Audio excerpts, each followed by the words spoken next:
Hi, my name is Mike. I'm going to show you bad knife technique today. Today, I'm going to take this knife as a bit of a sacrifice and show you what not to do with it. Because it's important to have a sharp knife, and knowing how to keep it sharp involves how you cut. Often we'll take a knife and we'll just push straight down into the food. Sometimes when you push straight down, your knife doesn't cut all the way through the food you're cutting. And this will then lead you to have to scrape the food sideways. When you drag your knife sideways across your cutting board, you're actually bending the edge over, and with the hard Japanese steel putting tiny little chips and weakening the edge. The more you do this, the duller your knife will be. That makes your technique worse over time. Again, if you just push straight down, you have to then separate the food by doing that motion. That motion's terrible, terrible.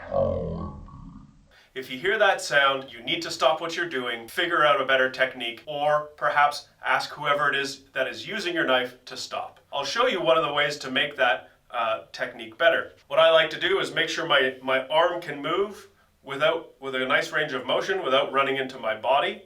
So I set my arm at a 45-degree angle in front of me, and instead of pushing, I slide the knife.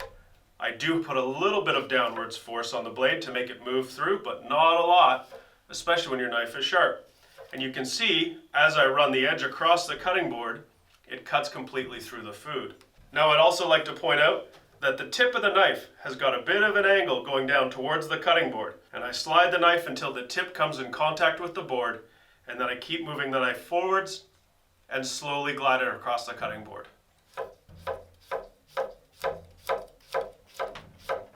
Good technique. Bad technique. My name is Mike. That was the bad knife technique video. Please click the link, follow, subscribe, head to our website at knifewear.com to find out more information about the products we carry and find links to more of the videos we make. If you have any comments or suggestions, please hit us up in the comment section below. We look forward to hearing from you. Thank you. Bye-bye.